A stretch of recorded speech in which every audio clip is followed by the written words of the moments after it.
Hello दोस्तों, आप लोग कैसे हो? आई होप कि आप लोग अच्छे होंगे, है ना। हम लोग बहुत सारे वीडियो को पढ़ चुके हैं, है ना। हम ऐसे प्रश्नों को पढ़ रहे हैं, हम ऐसे प्रश्नों को पढ़ाने माने हम पढ़ा रहे हैं जो कि रेलवे में ऐसे प्रश्न बार बार पूछे जाते हैं, है ना। और हालांकि क्वेश्चन भी बहुत अच्छे अच्छे खासे हैं, है ना। जैसे कि देख रहे हैं ना, ये सब हम पढ़ा दिए, ये है ऊपर वाले भी, ये सब हम पढ़ा दिए, ठीक है ना। ये सब हम पढ़ा दिए। तो अगर आप चाह रहे हैं कि ये सब पढ़ना, ये ऐसे ऐसे क्वेश्चन है ना बच्चों, देख रहे हैं ऐसे क्वेश्चन है कि जो कि रेलवे की कोई भी परीक्षा हो, चाहे रेलवे टेक्नीशियन हो, चाहे रेलवे एनटीपीसी अभी परीक्षाएं चल रही हैं, चाहे रेलवे ग्रुप डी हो, है ना। इसमें बार बार ऐसे प्रश्न आते हैं, भर भर के आते हैं, है ना। तो आप जो भी प्रश्न बता रहे हैं उसको आप अच्छे से रिविजन करके आप जाइए और आपका श्योर अच्छा नंबर आएगा, है ना। अब चलिए हम लोग ये सब ऊपर का बता दिए, ये सब हाँ ये यहीं से पढ़ना है, ठीक है ना। यहीं से पढ़ना है, ठीक है बच्चों, यहीं से पढ़ना है। चलिए हम स्टार्ट कर रहे हैं, है ना। हालांकि देखिए टाइपिंग कुछ व्यवस्था नहीं है, बहुत दिक्कत होती है टाइपिंग करने में, तो कुछ मिस्टेक टाइपिंग करने में कुछ गलतियाँ हो रही है, ठीक है ना। तो इसीलिए हम बुक लेकर पढ़ा रहे हैं। देखिए यहाँ पर ये रेलवे का प्रैक्टिस सेट है, रेलवे का प्रैक्टिस सेट देख रहे हैं ना, इसको लेकर पढ़ा रहे हैं, इसी में हम बता भी रहे हैं आप लोगों को प्रश्न, है ना, जो जो अच्छे अच्छे क्वेश्चन है। जैसे कि इसमें क्वेश्चन है कि जब एक, देखिए हम पहला क्वेश्चन कि जब एक साइकिल निर्माता, देखिए जब एक साइकिल निर्माता का मतलब जो कि किसी चीज़ को निर्माण करता हो, बनाता हो, जैसे साइकिल मैंने साइकिल बनाता हो। जब एक साइकिल निर्माता साइकिल के विक्रय मूल्य में, देखिए साइकिल के जो विक्रय मूल्य 50% घटा देता है, विक्रय मूल्य 50% घटा देता है, तो बिकने वाली साइकिल की संख्या जब मूल्य को घटा देता है वो भी 50%, जो साइकिल बिक रही है उसकी साइकिल के बिकने में जो तेजी हो रहा है वो 700% साइकिल तेजी से बिकना स्टार्ट हो जा रही है। क्यों? क्योंकि उसका बिक्री 50% घट जा रहा है, मैंने 700% बढ़ जाती है ना साइकिलों की संख्या। आरंभ में निर्माता को 140% लाभ प्राप्त होता है। तो नया लाभ आप देखिए यहाँ पर, कहने का मतलब ये है कि जब वो जो साइकिल निर्माता है, जब वो अपने विक्रय मूल्य 50% घटा नहीं रहा था शुरू में, तो शुरू में जो उसका लाभ होता है 140% लाभ था शुरू में, है ना। लेकिन जब वो विक्रय मूल्य को 50% से घटा दे रहा है, और जब विक्रय मूल्य घटा दे रहा है तो साइकिलों की संख्या में तेजी से वृद्धि हो रही है। साथ उसकी बिक्री में, समझ रहे हैं ना, बिक्री में तेजी से वृद्धि हो रही है, वो भी 700% बिक्री तेजी से बढ़ रही है ना। तो कह रहा है कि अब बताइए कि जो नया लाभ कितना होगा जब ये सब घटनाएं कर रही, तो इसमें लाभ क्या होगा, तो वही लाभ निकालना है। तो अब देखिए बच्चों, यहाँ देखिए कितना परसेंट शुरू में इसका वृद्धि हो रहा था, तो 140% उसका वृद्धि हो रहा था।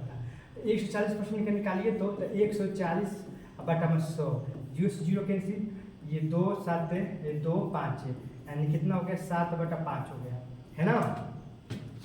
यानी 7/5 हो गया।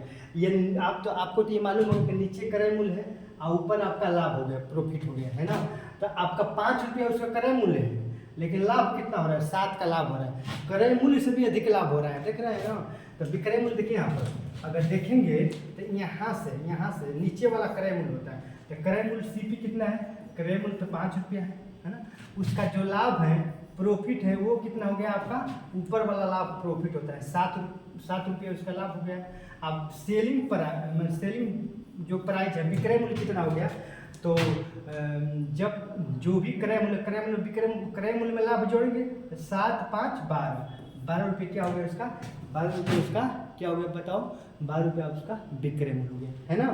तो आई होप कि आप समझ रहे हैं कि ये सब कैसे आया है। अब देखिए यहाँ पर आप एक जानते हैं, एक फार्मूला है, देखिए सवाल बहुत मस्त है, अभी बता रहे हैं लेकिन बहुत आसान है। देखिए आप जानते हैं ये एक सूत्र होता है इनकम, देखिए इनकम INCOME, इनकम कब होता है, सेलिंग, है ना। सेलिंग देखिए यहाँ पर सेलिंग SELLING, सेलिंग गुणे सेल SALES। देखिए यहाँ पर कहने का मतलब कि इनकम, टोटल इनकम, देखिए यहाँ पर समझने का प्रयास करें। देखिए मान लीजिए उसका सेलिंग प्राइस कितना वस्तु को बेच रहा है, देखिए यहाँ पे जब वो 140% का जब लाभ प्राप्त कर रहा है तो आप समझ रहे हैं, देखिए आप समझ रहे हैं कि 140% का 100 कितना है, 140% है। तो 140% को जब हम बाटा में बदलेंगे तो कितना हो गया, 7/5 आ गया, है ना। तो ये नीचे ये क्रय मूल्य होता है, तो क्रय मूल्य 5 रुपया, प्रॉफिट 7 रुपया, 7×5 = 12 आपका सेलिंग प्राइस हो गया। तो सेलिंग कितना है, सेलिंग मतलब विक्रय मूल्य, सेलिंग का मतलब विक्रय मूल्य, कितना हम वस्तु को बेच रहे हैं, 12 रुपया में बेच रहे हैं, है ना। मान लीजिए 12 रुपये में किसी वस्तु की सेलिंग, मान लीजिएगा ये किया ही है 12 रुपया, हम एसपी कितना है, 12 रुपये है, और सेलिंग का मतलब बेचना, बेचना माने एसपी, है ना। तो हम किसी वस्तु को 12 रुपये में बेच रहे हैं, और वो एक वस्तु को देखिए सेल में कितने वस्तु को आपने सेल किया, हम कहते हैं कि आपने कितने वस्तु को सेल किया, हमने कहेगा हम 2 वस्तु को सेल किए हैं, 5 वस्तु को सेल किए हैं, 10 वस्तु को सेल किए हैं।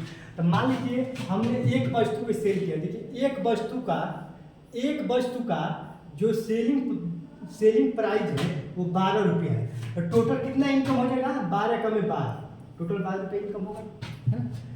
एक वस्तु का, देखिए एक वस्तु का जब सेलिंग प्राइस 12 रुपये है तो टोटल इनकम हमारे 12 रुपये ना होगा, इसमें गुणा करेंगे तो होगा ना। लेकिन अब देखिए कहाँ है, अब कह रहा है कि सेलिंग जो प्राइस है, विक्रय मूल्य, उसमें 50% हम घटा दे रहे हैं, तो घटा देते इसमें 50% कम कर दीजिए। जब -50% जब कम करेंगे इसमें, है ना, कितना कम करेंगे, जब 50% कम करेंगे तो 12 का 50% कितना कम करेंगे, कितना होगा, 6 रुपया होगा ना, यहाँ पर 6 रुपया होगा।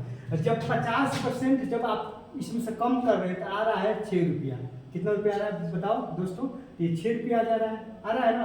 तो कह रहा है कि जो साइकिलों की संख्या है वो 700% बढ़ जा रहा है, 700%, समझ में आ रहा है ना। पहले कितनी साइकिल, पहले एक साइकिल बेचते थे, कितनी साइकिल, एक साइकिल, और जब आप सेलिंग प्राइस को आधा कर दे रहे हैं तो यहाँ पर जो एक साइकिल न बेचकर अब कितने साइकिल बेच रहे हैं, 700% वृद्धि हो जा रहा है। 700% वृद्धि का मतलब देखिए, 700% वृद्धि का मतलब कि 700/100 यानी 0 यानी 7/1, माने एक, नीचे का मतलब एक आप बेचते थे, और कितना वृद्धि हो रहा है, 7, 7 एक 8, कितना वस्तु हो जा रहा है, 8। देखिए 700% वृद्धि का मतलब 7/1 है ना। तो हम बताए हैं ना कि टोटल सेलिंग 7×5=12 होगा ना। तो यहाँ पर 7 और 1 8, टोटल कितना वस्तु हो गया, 8 हो गया, है ना। तो अब देखिए टोटल कितना हो गया, 8 हो गया। देखिए बच्चों समझिए, देखिए हो गया आपका सवाल, कुछ करना नहीं, समझने का प्रयास करिए, हालांकि क्वेश्चन बहुत अच्छा है ना। देखिए तो देखिए यहाँ पर इनकम, आप जानते हैं कि ये तो फार्मूला होता है, आप सभी लोगों को मालूम होगा कि इनकम, हमारा इनकम किस में गुणा करने के बाद इनकम हमको मालूम चलता है, सेलिंग में और सेल्स में, माने कितना उसका विक्रय मूल्य है, कितना वस्तु को हम बेच रहे हैं। मान लीजिए एक वस्तु को अगर 12 रुपये में बेच रहे हैं, टोटल 12 रुपये इनकम होगा ना, लेकिन हम जो बेच रहे हैं 12 रुपये में, उसमें 50% कमी कर दें तो 6 रुपये हो जा रहा है। तो साइकिल की संख्या में 700% वृद्धि हो जा रहा है। तो 700% वृद्धि का मतलब 700%, देखिए यहाँ पर 700% वृद्धि का मतलब हुआ कितना हुआ, 7/1, यानी 1 का 7 कितना हो गया, 8, ये 8 हो गया, है ना वृद्धि। तो कितना हो जाएगा इनकम, इसमें गुणा करेंगे तो 8 6 का 48, कितना हो इनकम हो गया, 8 6 का 48 रुपया, 48 रुपया इनकम हो गया। देख रहे हैं बच्चे, जब देखिए यहाँ पर 12 रुपये हुआ है, जब आप सेलिंग प्राइस को आधा कर दे रहे हैं, जैसे ही आधा कर रहे हैं तो साइकिलों की संख्या में जो बिक्री की दर है वो इतना % वृद्धि हो जा रहा है, यानी 1 से 8 हो जा रहा है, तब आपका इनकम कितना हो गया, 48 रुपया हो गया। लेकिन ये तो आपका इनकम है, इनकम का मतलब सेलिंग प्राइस है ना। लेकिन आपका क्रय मूल्य कितना होगा, अब देखिए यहाँ पर, अब कितने वस्तु को बेच रहे हैं, 8 वस्तु को बेच रहे हैं, और ये आपका सेलिंग प्राइस है ना यहाँ पर। लेकिन आपका क्रय मूल्य कितना है, देखिए क्रय मूल्य यहाँ पर कितना, एक वस्तु का क्रय मूल्य कितना है, 5 रुपया एक वस्तु का। देखिए एक वस्तु का विक्रय मूल्य तो 12 रुपया है, एक वस्तु का विक्रय मूल्य 12 रुपया है, हमने एक वस्तु का विक्रय मूल्य 12 रुपया है ना। जब विक्रय मूल्य में हम 50% कमी कर रहे हैं तो 6 हो जा रहा है, और इसमें वृद्धि हो होकर 1 से 8 हो जा रहा है। साइकिल पहले 1 साइकिल बेच रहा है, अब 8 साइकिल बेच रहा है, क्यों, क्योंकि इस विक्रय मूल्य में कमी कर दे रहा है। तब उसका टोटल इनकम कितना हो गया, इनकम 48 रुपया हो गया। लेकिन वो 8 ही बस 8 साइकिल को बेच रहा है। कितना बेच रहा है? 8। और ये तो आपका विक्रय मूल्य है ना, लेकिन क्रय मूल्य कितना है? क्रय मूल्य 5, तो यहाँ पर रख देंगे 5, तो 8 5 40 है ना। कितना हो गया? 40। तो ये देखिए आपका, ये आपका टोटल उसका से इनकम हो गया। इनकम माने टोटल विक्रय मूल्य कितना हो गया? 48 हो गया। और लागत, लागत का मतलब कि क्रय मूल्य कितना आ गया? 40, क्योंकि ये आप देखिए ये सीपी यानी 5 क्रय मूल्य है ना, तो 8 5 40 रुपया, माने लागत जो है उसको 40 रुपया लगा है और कितना रुपया वो पाया? 48 रुपया। तो कितना लाभ हो? निकालो लाभ। देखिए लाभ प्रतिशत निकालो, लाभ कितना होगा? देखिए यहाँ पर 40 से 48, 8 का लाभ हुआ तो 8 गुणे 100 अब बटा में कितना हो गया? 40 होगा ना। देखिए 8 में 8, 8 5 40, अब 5 दूनी 10 यानी कितना हो गया? 20%। कितना आ जाएगा? 20%। यही आपका आंसर होगा, है ना। तो इसका आंसर कितना आ गया बताओ बच्चों? इसका आंसर आ गया आपका 20%। देख रहे हैं ना, कितना आसान क्वेश्चन है। देखिए क्वेश्चन है आसान लेकिन लाजवाब क्वेश्चन है, क्योंकि इस टाइप का प्रश्न आ जाएंगे तो बहुत सारे बच्चे हल नहीं कर पाएंगे, और आप अच्छे बच्चे आप तो कर ही लेंगे, है ना। तो एक बार और समझाते रहे, देख लीजिए। ये आपका क्रय मूल्य, प्रॉफिट, और ये जोड़ देंगे टोटल क्रय मूल्य और प्रॉफिट जोड़ेंगे तो विक्रय मूल्य आ जाएगा, एसपी आ जाएगा। अब यहाँ पर देखिए, जब एक वस्तु को 12 रुपये में बेच रहे हैं, है ना, तो 12 रुपये इनकम हो रहा है। और जब सेलिंग प्राइस जो वो घटा दे रहा है, तो साइकिल पहले 1 बेचते थे, अब 8 बेच रहे हैं, तो टोटल इनकम कितना? 48 रुपये हो गया। लेकिन ये तो इनकम है ना, ये तो आपका विक्रय मूल्य 48 रुपये हो गया। लेकिन क्रय मूल्य कब होगा मालूम है ना? क्रय मूल्य कब होगा? जब क्रय मूल्य से गुणा करेंगे। क्रय मूल्य कितना है? 5 रुपया, तो 8 5 40 रुपया, तो 40 रुपया आपका लागत है, 48 रुपया आप कमा रहे हैं, तो 8 रुपये का बेनिफिट होता है। 8 गुणे 100 बटा में 40, हल करेंगे कितना आएगा? 20%। आपका इस सवाल का आई होप कि आप समझ गए, है ना। अब चलिए अगले क्वेश्चन पे चलते हैं। देखिए अगला क्वेश्चन है कि नहीं यार? हाँ देखिए, ये भी अगला क्वेश्चन ये है ना, और है कि नहीं? देखिए और भी है यार। देखिए पढ़ाने की हिम्मत नहीं कर रहे हैं यार, क्या बताएं दोस्तों, इतना गर्मी पड़ रही है ना कि आप अंदाज़ा देख कर भी लगा सकते हैं, इसमें क्या आपको छिपाना है ना। लेकिन आप जो है ना थोड़ा सा भी सपोर्ट नहीं करेंगे। अरे यार वीडियो को लाइक करिए, सब्सक्राइब करिए और शेयर करिए, सपोर्ट करिए, है ना। है तभी सब व्यवस्था होगा, सब फैन का AC उसी आप समझ रहे हैं ना, तो आप सपोर्ट करिए, है ना। अब चलिए देखिए दोस्तों, इस टाइप का क्वेश्चन, इस टाइप का भी क्वेश्चन बार बार आते हैं, है ना। ये तो एकदम आसानी, इसमें कुछ नहीं, इसमें एक युगांतरानुपात नियम लागू कर दीजिए, आपका आ जाएगा। युगांतरानुपात होता क्या है? फिर देखिए, जैसे कि 2/1 है ना, इसको अगर हम योगांतरानुपात नियम से देखिए 2/1 को अगर योगांतरानुपात नियम लिखेंगे तो इसको हम लिख सकते हैं 2 + 1 और 2 - 1, है ना। यही योगांतरानुपात नियम, ध्यान रखो। 2/1 को अगर योगांतरानुपात से लिखेंगे तो 2/1 का योगांतरानुपात नियम क्या होता है? 2 + 1 और 2 - 1, यही योगांतरानुपात नियम है ना। यानी ये जो 2 है ना, ऊपर भी लिखेंगे और नीचे भी लिखेंगे, और ये नीचे वाला है एक बार जोड़ देंगे, एक बार घटाएंगे, ये योगांतरानुपात नियम है ना। तो आप योगांतरानुपात नियम जैसे कि 2/1 को क्या लिख सकते हैं? 2 + 1 और 2 - 1। इसी तरह इसी नियम से ये सवाल को हल करेंगे, एकदम आसान सवाल होगा, है ना। देखिए कोई दिक्कत? देखिए जैसे क्या है बताओ, ये आपका है m + n और m - n, ये कितना हो गया? 7/3, है ना। कितना हो गया बताओ? अरे यार बहुत गर्मी हो रही है। देखिए ये तो आपका सवाल है ना, ये आपका सवाल हमने लिख दिया, इसका मान निकालना है ना। तो पहले योगांतरानुपात लिखिए, देखिए 2 है ना, 2/1, 2 को ऊपर से लिखिए, तो ये ऊपर वाला जो भी है उसको ऊपर से 2 लिखते हैं, लिखे है कि नहीं? तो ऊपर वाला ये है, इसको लिखिए m + n, आप एक बार नीचे वाले को जोड़ दीजिए, एक बार नीचे वाला को हमने जोड़ दिया, अब फिर एक बार ये m + n लिखिए, अब फिर नीचे वाला घटा दीजिए एक बार, उसी तरह यहाँ पर कर लीजिए 7, एक बार नीचे वाला जोड़ दीजिए, एक बार 7, एक बार नीचे वाले घटा दीजिए, है ना। देखिए बच्चों कुछ किए नहीं है, हमने क्या काम किया कि ये जो नियम है 2/1 को 2 + 1 2 में ऐसे, ये ऊपर वाला है ना, ऊपर नीचे दोनों लिखे, नीचे वाले को जोड़े एक बार घटाए, वही दोनों में काम किए, है ना, युगांतर अनुपात। इसको देख लीजिए, बहुत महत्वपूर्ण है, इसमें बहुत सारे प्रश्न बनते हैं। इस तरह हल करेंगे तो बहुत सवाल आसान तरीके से, बहुत ईजी तरीके से आ जाएगा। देखिए ये और ये पेंसिल, माइनस प्लस पेंसिल, यम यम यम में कितना आएगा, देखो यम और यम आपका 2m हो जाएगा। देखो यन और यन आपका 2n हो जाएगा। और 7 3 10 और 7 ये कितना हो गया 4, ये 2 से 2 क्या हो जाएगा, कट जाएगा। तो यम बटा यन कटाओ 5/2 इतना आ गया। आ गया कि नहीं बताओ, आप ही देख रहे हो हमने कितना आसान तरीके से आ गया कि नहीं, है ना। अब किसका मान निकालना है, अब इसका मान निकालना है। रख दो एम के जगह पे एम का मान, एन के जगह पे एम, देखो कितना आसान तरीके से आ गया, है ना। अब देखिए देखिए देखिए यम क्यूब प्लस एन क्यूब अब बटा में, है ना, ये बहुत जलन हो रहा है। और यहाँ पर क्या हो गया, यम क्यूब माइनस एन क्यूब, है ना, ये आपका प्रश्न है। ठीक, अब मान रखो, देखिए सबका मान रखिए।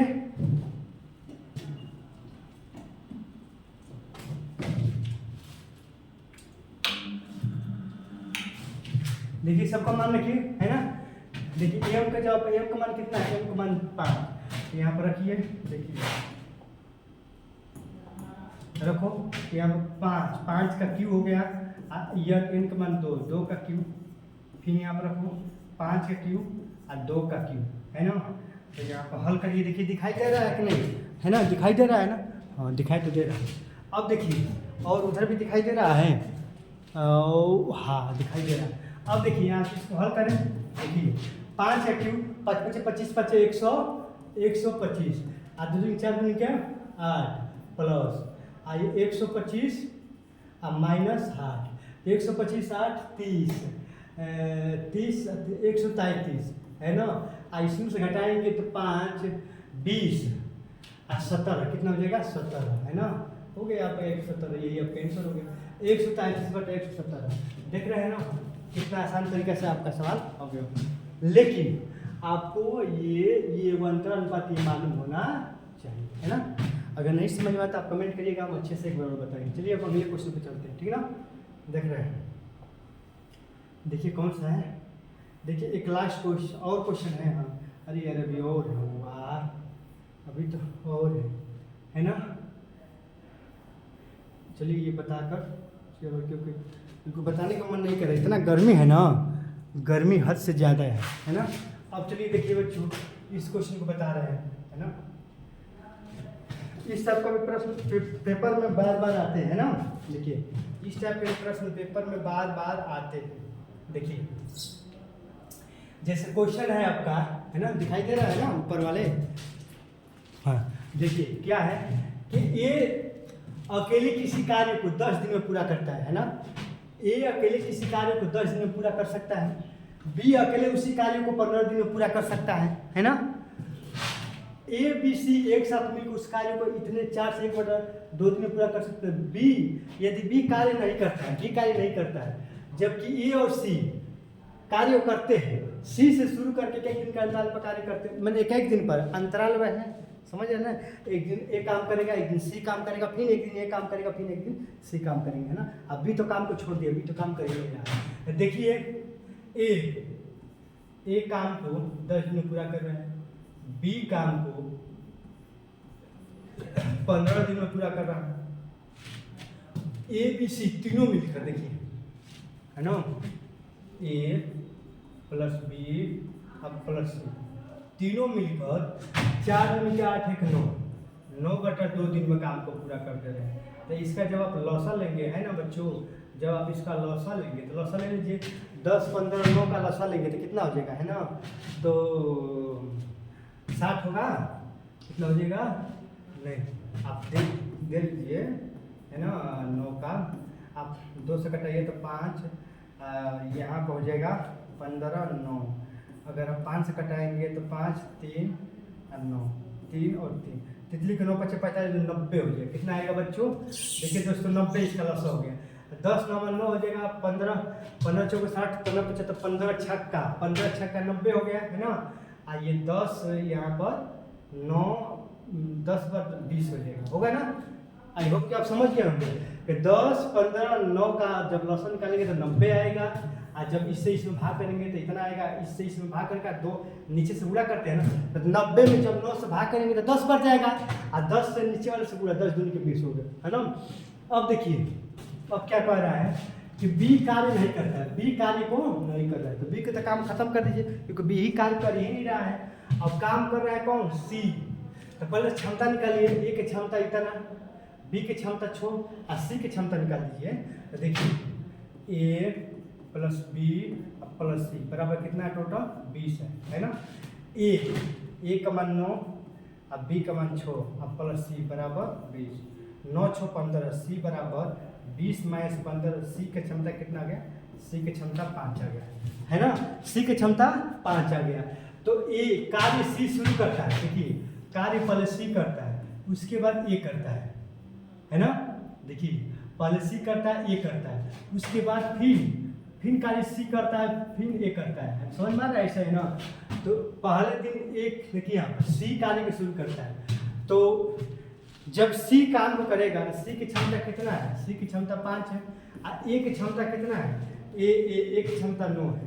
तो एक दिन सी काम किया, पहला दिन सी काम किया और उसके अगला दिन ए काम किया, तो एक दिन ये एक दिन ये, तो 2 दिन में कितना काम पूरा हो जाएगा, तो 9 और 4, 2 दिन में टोटल 9 और 5 14, टोटल 14 काम पूरा हो गया, समझ रहे हैं ना। 2 दिन में 14 काम पूरा हो गया, ठीक ना। यहाँ पर अब टोटल कितना काम पूरा करना है, हमें तो टोटल 90 काम पूरा करना है ना। तो इस पूरा करिए जो इसके आसपास में हो। देखिए 14 14 14 28 14 42 24 56 14 5 70 64 84 74 14 7 58 14 5 70 14 छक जाएगा ना, 14 छक 84 से 14 छक जाएगा, है ना। तो 6 से इधर भी गुणा, 6 से इधर, 6 दूनी के 12 हो जाएगा, है ना। और जब इधर गुणा करेंगे तो 84 हो जाएगा, 84 टोटल काम हो जाएगा, है ना। क्योंकि 6 से हमने इधर भी गुणा किया, 6 से इधर भी गुणा किया। लेकिन अब हमें 84 काम हो गया, लेकिन 90 काम होना चाहिए, अभी 6 काम बच रहा है। तो यहाँ पर देखिए इसके अगर अगला दिन जाएंगे 6 काम कराएंगे, तो काम कौन सी ही शुरू कर रहा है। तो देखिए यहाँ पर 12, टोटल काम कितना करना है आप ही बताओ, टोटल कितना काम करना है, टोटल काम हमें 6 करना है, क्योंकि 84 या 6 90 होगा। अगर सी जो करेगा तो सी तो कर ही देगा यार, सी 5 ही काम कर रहा है ना। तो एक दिन और काम करेंगे तो ये 13 दिन हो जाएगा सी। अगर सी काम करेगा तो सी 5 काम करेगा ना, तो 84 और 5 कितना हो जाएगा, 79 हो जाएगा, टोटल 79 काम हो गया कि नहीं, 79 काम। मेरे 12 दिन में 84 काम हो गया। अब ये सी एक दिन में 5 काम कर रहा है, तो एक दिन ये 12 दिन 12 13 दिन, सी को भी काम करा दीजिए तो 5 काम पूरा कर देगा। लेकिन अब भी एक काम होना चाहिए। अब सी का बाद कौन आएगा, ए आएगा ना, ए आएगा, है ना, ए आएगा। लेकिन हमें काम कितना करना है, काम 1 करना है। 89 है ना, 89 में 1 जोड़ेंगे तो 90 होगा। तो हमें काम 1 करना है, काम 1 करना है, कितने में से, 9 में से। क्यों, क्योंकि सी तो काम कर लिया, सी के बाद ए आएगा, तो एक टोटल कितना काम करेगा, ए 9 काम करेगा। लेकिन हमें 9 काम में से 1 काम कराना है, 9 काम, इसका मतलब 1/9 का मतलब, 1/9 का मतलब टोटल 9 है, टोटल 9 है, लेकिन कितना काम कराना है, 1 काम कराना है। हमें 1 ही काम कराना है ना, तो 9 में से 1 कराना है तो 1/9 लिखेंगे। 13 सही है, इसमें 1 जोड़ने से कितना हो जाएगा, 90, है ना। तो 90 जो काम है, 90 काम को पूरा करने के लिए कितना दिन लगेगा, 13 से 1/9 दिन, 13 से 1/9 दिन, यही आपका आंसर है ना। देख रहे हैं दोस्तों कितना अच्छा क्वेश्चन है, 13 से 1/9 दिन आपका आंसर होगा। आई होप कि आप समझ गए होंगे कैसे हुआ है ना। कुछ नहीं, एकदम आसान है। वीडियो को नहीं समझ में आया तो 1-2 बार इधर उधर करके देख लीजिए, आपको समझ में आ जाएगा, है ना। अब चलिए अगले क्वेश्चन पे चल रहे हैं। देखिए ये क्वेश्चन है ना, ये भी क्वेश्चन बहुत अच्छा क्वेश्चन है ना। देखिए जितने भी क्वेश्चन है ना, आप समझिए कि पेपर में बार बार कुछ आने वाले प्रश्न है ना। अगर आप इसको नहीं करेंगे, इग्नोर करेंगे तो फिर आपको दिक्कत होगी।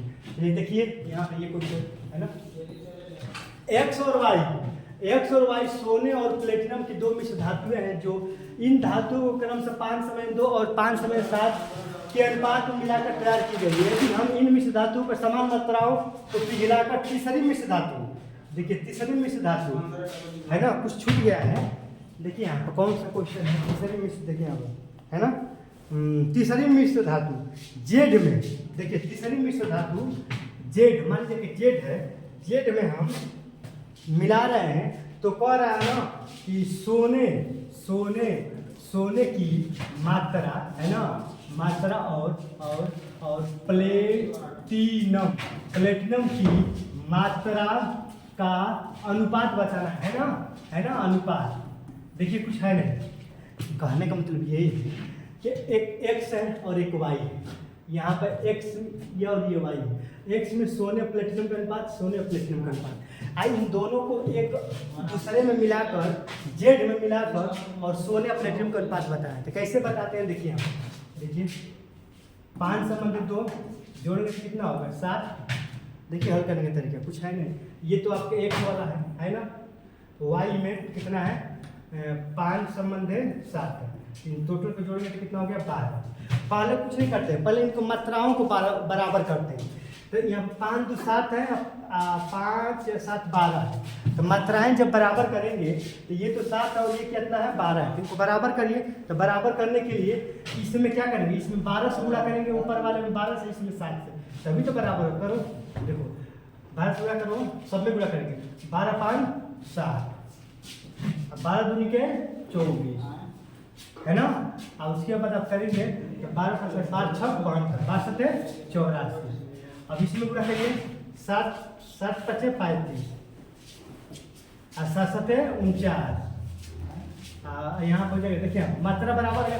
देखिए ऐसे जो भी ऐसे मिश्रण वाले जो भी प्रश्न आते हैं, मिश्रण वाले में सबसे आसान यही तरीका है कि पहले इस मिश्रण को लिखिए, 5 संबंधित 2 5 संबंधित 7, इन दोनों को जोड़िए, इन दोनों को जोड़िए, इन दोनों को बराबर आप करिए, है ना। ये 7 है और ये 12, इन दोनों को बराबर करिए। देख रहे हैं ऊपर भी 84 आ गया, नीचे भी 84, दोनों बराबर आ गया ना, दोनों मात्राएं क्या आ गई बराबर हो गई ना, तो बस सवाल साल हो गया।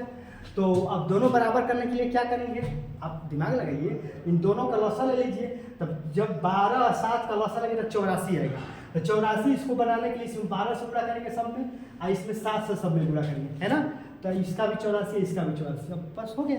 अब इसको इसमें जोड़ दो, इसके इसमें अपन अनुपात है, इसको इसमें जोड़, ये हो गया 5 6 3 9 95 हो गया, और 9 4 13 है ना, 13 का 3 4 6 1 7 73 हो गया आपका आंसर। यही आपका हो गया।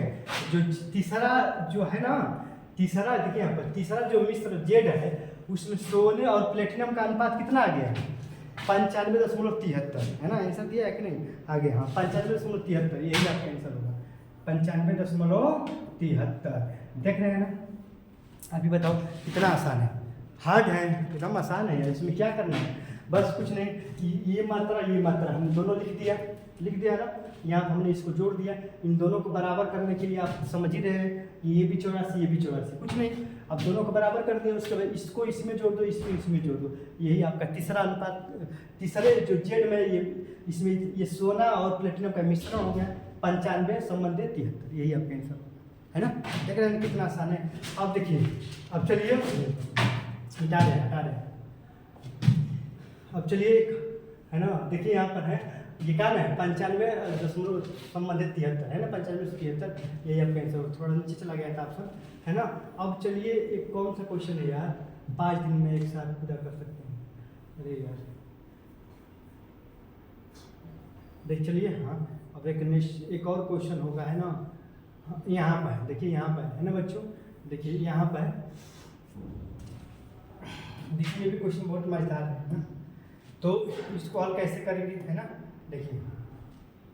देखिए पिता और देखिए यहाँ पर छोड़िए, पिता और पुत्र की वर्तमान आयु का योग, पिता और पुत्र की वर्तमान आयु का योग कितना है 45 वर्ष है। ये 25 वर्ष पहले नहीं है ना, ये 5 वर्ष पहले है। देखिए दोस्तों 2 काट लीजिए, 5 वर्ष पहले उनकी आयु का जो अनुपात है 6:1 है। तो पिता की वर्तमान आयु ज्ञात कीजिए है ना, पिता की वर्तमान आयु ज्ञात कीजिए। देखिए इस टाइप के सवाल देखिए हल कर, इसको भी तो हल करने का बहुत सारे तरीका है ना, लेकिन सबसे सटीक तरीका हम बता रहे हैं कि देखिए ये जो अनुपात है 6:1 जो अनुपात है ये 5 साल पहले का अनुपात है, ठीक है ना, 5 साल पहले का अनुपात दे दिया। लेकिन ये जो योग दिया है ये वर्तमान योग दिया है, तो इसको भी 5 साल पहले कर दीजिए। जब इसको 5 साल पहले करेंगे, मान लीजिए देखिए, मान लीजिए कि हमारा उम्र इस समय मान लीजिए कि 35 वर्ष है, इस समय हमारा उम्र 35 वर्ष है, समझ है ना। अगर हम कहेंगे कि 5 साल पहले कितना होगा, तो 5 साल पहले 30 ही वर्ष ना हुआ होगा, आप समझ रहे हैं ना, 30 वर्ष हुआ होगा। तो ये वर्तमान उम्र 45 वर्ष दिया है, अब 5 वर्ष पहले कहेंगे तो 40 वर्ष ही तो होगा। लेकिन पिता भी हैं और पुत्र भी हैं, तो पुत्र का भी 5 वर्ष पहले जाएगा, पिता का भी 5 वर्ष, तो 5 वर्ष बाद 10 वर्ष। तो ये 5 वर्ष पहले अगर इनका योग करेंगे,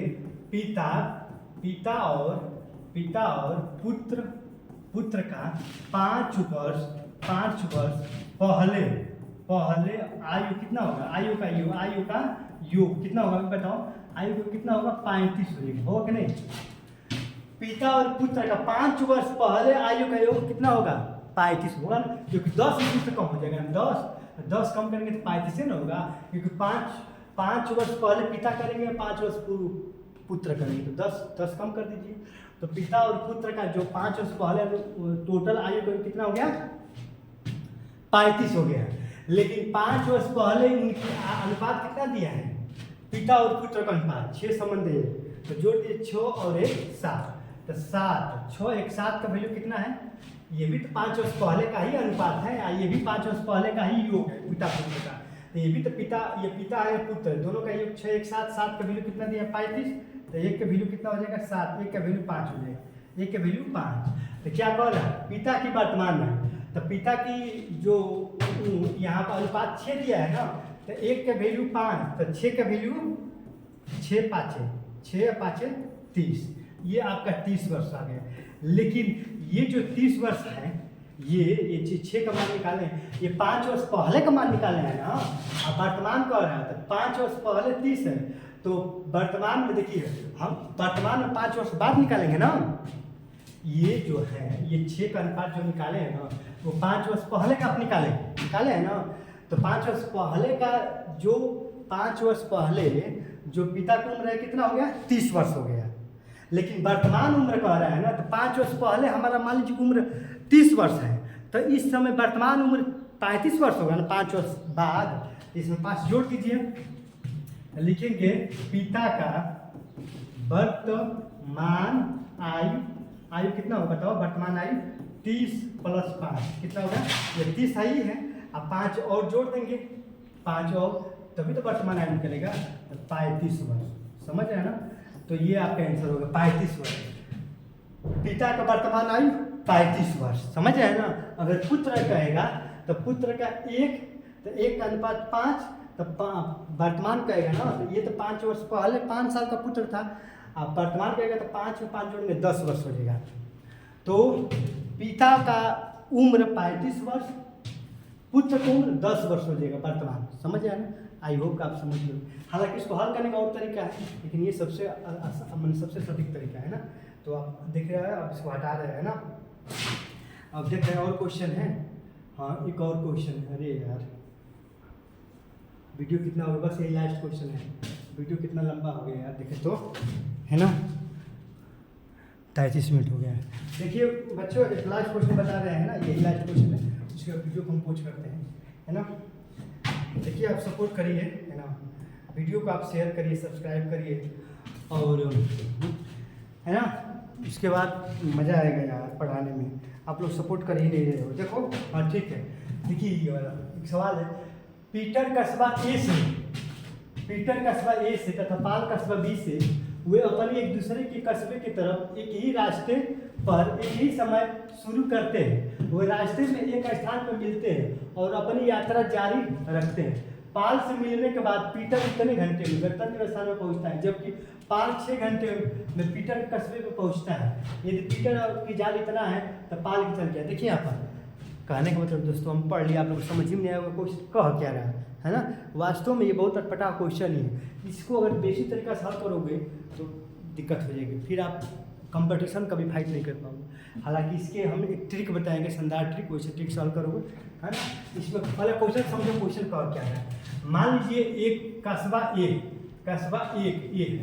एक कस्बा आपका बी है, कस्बा ए कस्बा बी है, समझ गया ना। अब कह रहा कस्बा ए से पाल, यहाँ से पाल नाम एक पाल है ना, और कस्बा बी से पीटर, कस्बा बी से पीटर नाम के है ना, एक पीटर है, यहाँ पे एक पीटर है, समझ नहीं आया, लिखा नहीं है। कस्बा बी से पीटर यहाँ होना चाहिए, पीटर। कस्बा ए से पाल, नहीं देखिए, पीटर कस्बा ए से, देखिए गड़बड़, यहाँ पर पीटर और यहाँ पर क्या हो गया, पाल। देखिए कस्बा ए से पीटर और कस्बा बी से पाल जो है ना चल रहा है। तो इस इधर से मान लीजिए कस्बा ए से पीटर चला है यहाँ पर, फिर ये यहाँ से चला है पाल कस्बा बी से। अब मान लीजिए यहाँ पर कहीं पर मिल रहे, समझ रहे हैं ना, ये इधर से चल रहा है व्यक्ति और ये इधर से चल रहा है ना। अब मान लीजिए कि दोनों आकर यहाँ पर मिल गए। अब मिलने के बाद, यहाँ पर मिलने के बाद है ना, मान लीजिए किसी समय पर मिल रहे हैं ना, किसी न किसी समय पर मिल रहे हैं, है ना। तो मिलने के बाद ये अपनी यात्रा जारी रखता है, ये जो है ना, ये अपनी यात्रा बी फिर यहाँ से फिर यहाँ आता है, और फिर ये यहाँ पर मिलने के बाद फिर यहाँ से यहाँ पर आता है, रुकते नहीं है। मैंने ये जो पीटर है ना यहाँ पर आ गया, फिर पाल जो है यहाँ पर आके दोनों मिल गए। तो फिर मिलने के बाद ये जो है ना पीटर जो है यहाँ से चलते हुए यहाँ पाल तक पहुँच गया, बी पे पहुँच गया, बी जो है यहाँ से चलते हुए ए पे पहुँच गया है ना। तो यही कह रहा है कि पीटर ये जो पीटर है ना, ये पीटर की चाल दे दिया कितना, 30 किलोमीटर प्रति घंटा। तो ये जो पाल है ना, पाल की चाल क्या होगा, पाल किस चाल से चल रहा है और चलकर, और पाल जो है बी से ए तक आया है, यही पर है। तो इसके लिए एक ट्रिक होता है ना। और इसके लिए ट्रिक क्या होता है कि बहुत शानदार ट्रिक होता है, S1 बटा S2 अंडर रूट T2 बटा T1, है ना, यही सूत्र होता है। कुछ नहीं, बस मान लीजिए आपका आंसर आ जाएगा, है ना। देखिए समझ गया ना क्वेश्चन को क्या रहा है, पहले क्वेश्चन समझिए, है ना।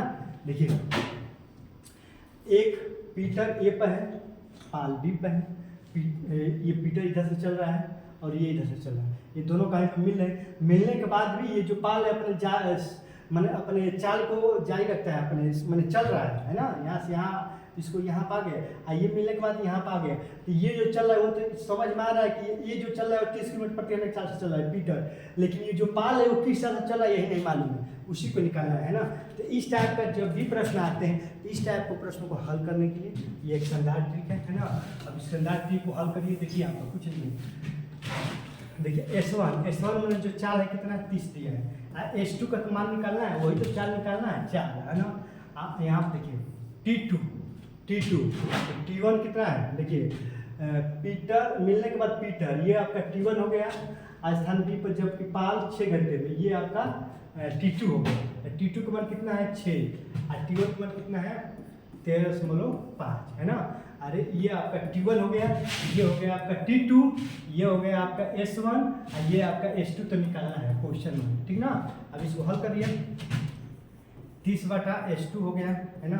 अब इसको हल करिए, ये 10 हटाएंगे तो ऊपर कितना हो जाएगा 60 बटा 135, है ना। जब इसको आप कटाएंगे तो काम करिए 5 से कटा दीजिए। देखिए यहाँ पे 30 बटा S2 हो गया, और जब इसको आप कटाएंगे 5 से, है ना, तो ऊपर हो जाएगा 12, है ना। ऊपर कितना हो जाएगा बताओ, ऊपर 5 से कटाएंगे तो 12 5 60 12 हो जाएगा, और नीचे अगर 5 से आप कटाएंगे 5 से तो 5 दूनी के 10, 5 से 27 हो जाएगा, इतना आ गया, है ना। अभी कितना हो गया 30 बटा S2 हो गया। अब कटाओ, और भी कटा सकते हो, 3 से कटाओ, 3 चौके 12, 3 नवा 3 से कटाओ, 3 चौके 12, 3 नवा 27, इतना आ गया। अब ये 30 बटा S2 हो गया, है ना। अब ये 4 का 2 और 9 का 3, इतना ही ना होगा कि नहीं। अब इसको हल करो, तो इसको जब हल करोगे तो यहाँ पर 90 और 90 में 2 से भाग करेंगे तो S2 का मान कितना होगा 45 किलोमीटर प्रति घंटा, ये आपका आंसर होगा, है ना। अब इसको हल ही कर लोगे, जब इसको हल करोगे तो कितना आएगा, देखिए इसका चाल, ये एक का चाल 30 और एक का चाल कितना हो गया 45 किलोमीटर प्रति घंटा, है ना। तो आप समझ गए होंगे कि इस टाइप का जो भी सवाल आता है कि मान लीजिए एक कस्बा ए है, एक कस्बा बी है, ये कस्बा ए से चलता है और ये कस्बा बी से चलते हैं, ये कहीं पर मिलते हैं, मिलने के बाद भी ये अपना यात्रा जारी रखता है, ये अपना यात्रा जारी रखता है ना। तो ये इसकी चाल दे दिया है, इसका चाल निकालना है, तो इस टाइप का प्रश्न दिया रहेगा, तो इसको हल करने का यही सूत्र है। S1/S2 अंडर T2 बटा T1 है ना, ये T1 ये T2 ये S1 और S2 आप देख रहे हैं है ना।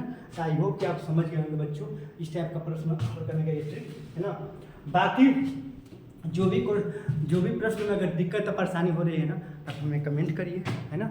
आप हमें सपोर्ट करिए, चैनल को सब्सक्राइब करिए, शेयर करिए, फुल सपोर्ट करिए है ना, और आप कमेंट करिए। जय हिंद।